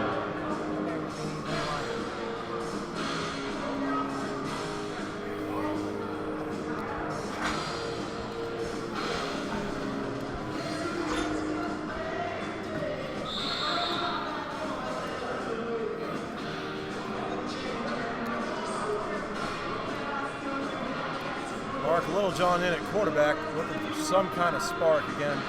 We've reached that unfortunate stage in the game where you're going to see a lot of experimentation. Coaches trying out new things to see if they work, since there's not much risk involved, and a delay a game just to add insult to injury now. 5-yard penalty, they'll be first and 15. the clock continues to run.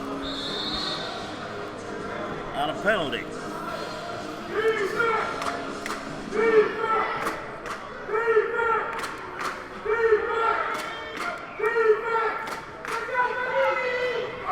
Going deep for Love, bounces off his helmet. That pass falling short. It was accurate, looked to me. Little down through into double coverage. Yeah, but I mean, Love did everything right. Timed his jump well. Yeah. Everything looked great. He just didn't catch the ball. I think that's 7 or 8 drops now. Right off his hand. Why wasn't somebody else open? I don't know. I mean, that is an interesting question because, you know, if you got 2 guys covering 1 guy deep, and somebody's open on the other side of the field. But if they were, nobody saw him. Little John stopped at the 15. Hammered on that play. That's really been the only thing the quarterbacks have had any capability to do is just take off and run after they've had to do anyway. Now the linebackers, I think, are catching on, knowing that those quarterbacks are going to run and just spying on them the whole time, not even bothering to drop into the flats. 3rd and 13. Bad snap. Mark recovers. Goes to Cooley, trying to make some men miss, but won't get very far. Back to the original line of scrimmage. Maybe a little bit more, maybe not. We'll see.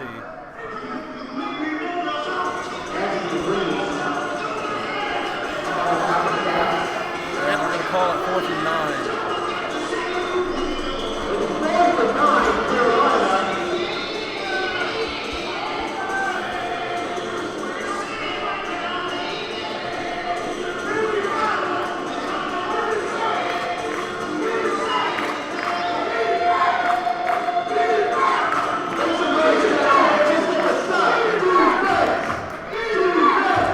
Touchdown. That was offsides on the Cats. Flags fly. Free play. McLaurin actually catches a pass out to the 14-yard line.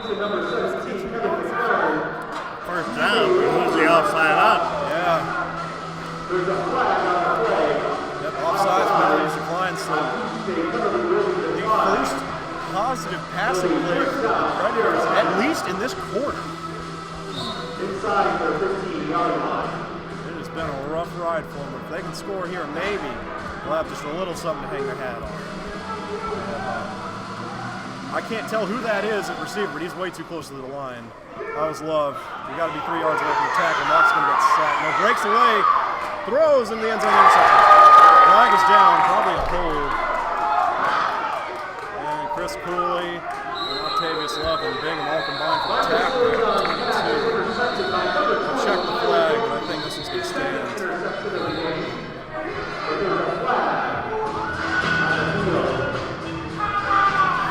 And it is on the defense. Did you see what it was, Bob? From what I saw, I thought it was grounded. I know that one did. Roughing the pass.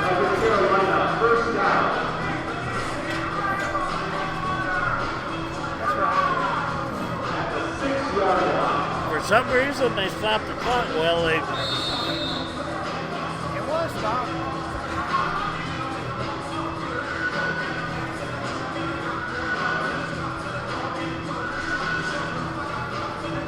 Minutes and 19 seconds left in the game.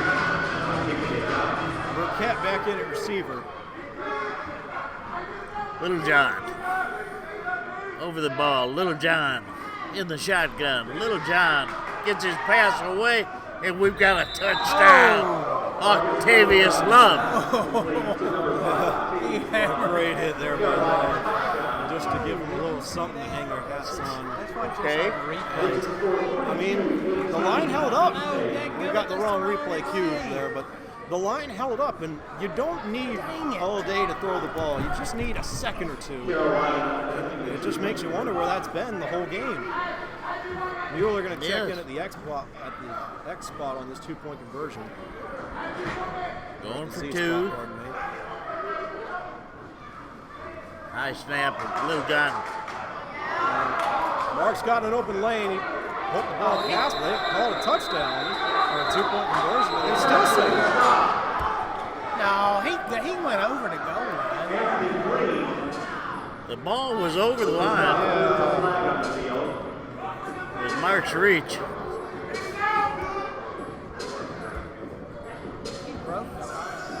holding on the defense. On this.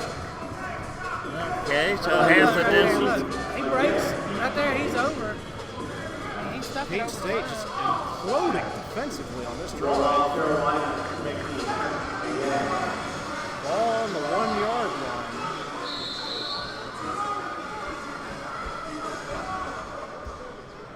And the clock continues to. There's a timeout on the field. Timeout, Pete State.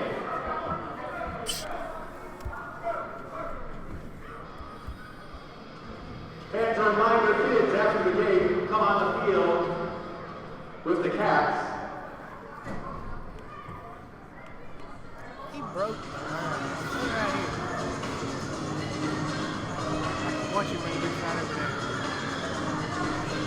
He clearly sticks the ball over right there. That's why he stopped. Yeah.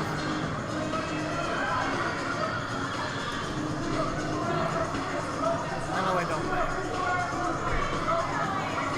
No, but it's just a number of things that never seem to go right when you're on the road. Yeah.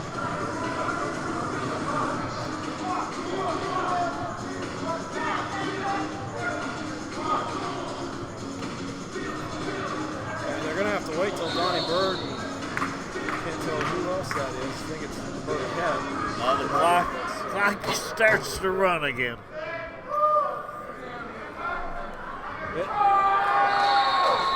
It's a good play call and just a good play out by the defensive line. They had Sesson open in the corner. Ball's got to go a little bit higher, but I think that defensive end was about 9 or 10 feet in the air with his arms. So Mark would have been tough pressed to get that one any further off the ground than he did. 42-18 with 2 minutes and 56 seconds left. That doesn't mean it won't change. That was scored again.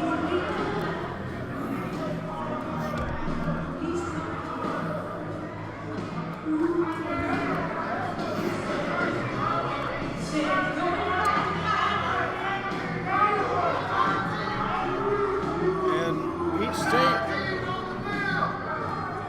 they can't get people on the field for these kickoffs. And even then, still only 7 people out there. That's all right. The ref will tell them.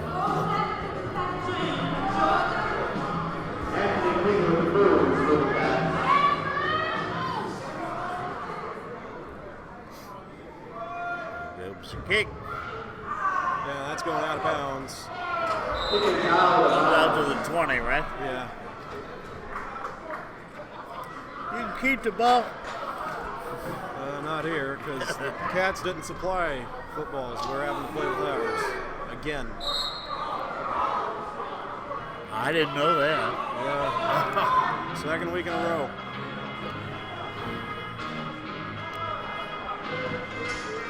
It'll be first down. Cats. 17 yards.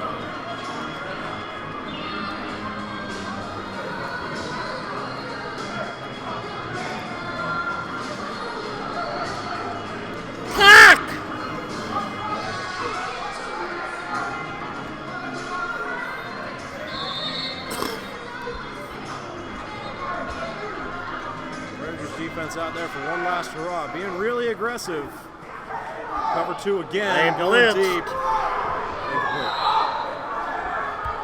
The same pass is incomplete. Joshua Scale is in on the cover. Second down, Cats.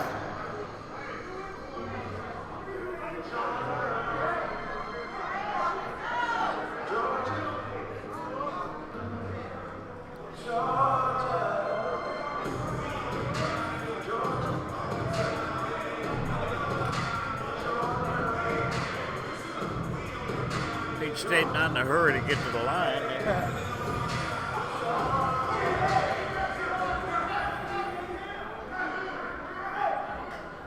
They're looking to add on.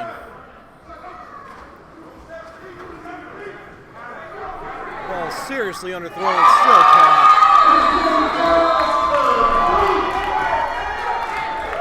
Well, they're saying it's a touchdown. It was called down at the 1-yard line. First to go, Cats inside the metro line. 2 normal, red zone. Inside the minute rule. So the clock will stop. Well, quarterback's out. On incomplete passes. So this is a run to Be a direct snap to 32.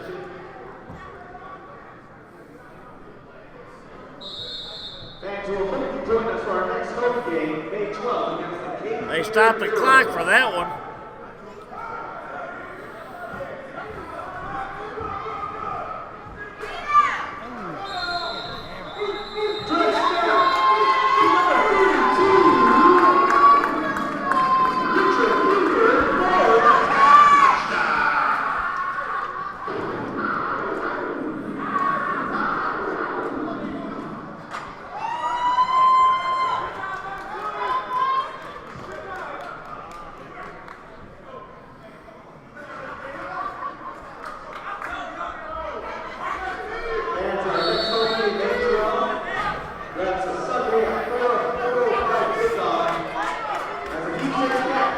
Take on the Cape Heroes, defending their perfect home record.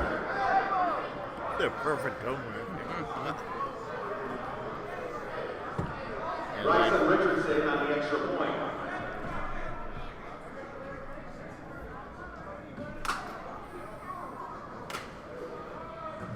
Oh, no good. No good. He tried to drop kick for the 2 points. Guess they wanted 50. Maybe we'll see an onside kick now.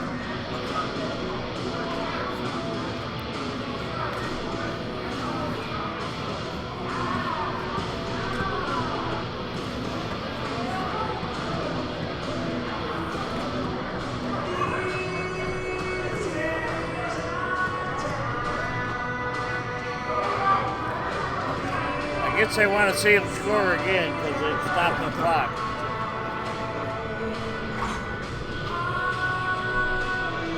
We might run it back. Look, I need 2 more.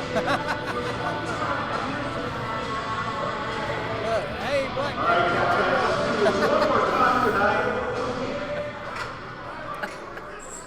Maybe he's doing it for both teams. Richardson ready to kick off.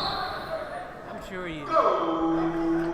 Okay, try you know.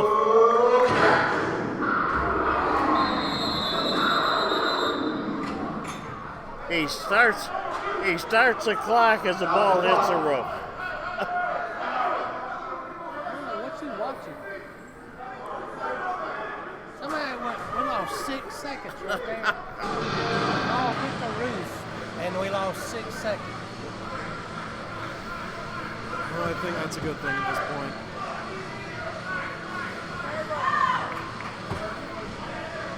Oh, they put it back. God.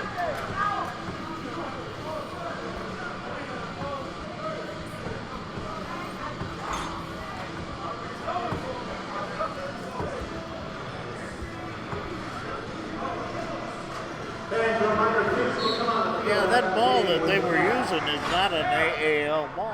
First down, Carolina. I don't think there are many in the league that are AAL footballs. Yeah.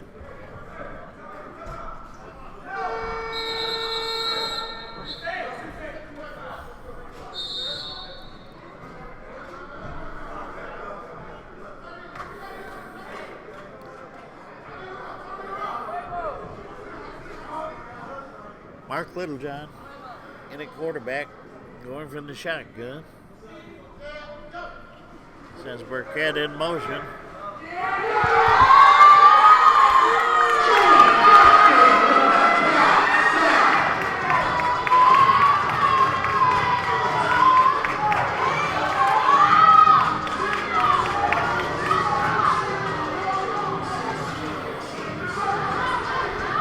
I think they're just going to let this thing run out. They're trying to call it timeout.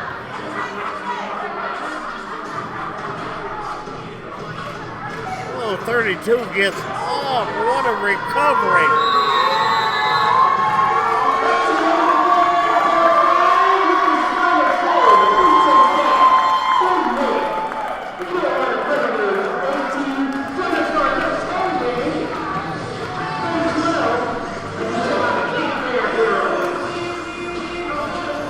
Wish everybody a happy Easter. Yes. I gotta take my in-laws out tomorrow.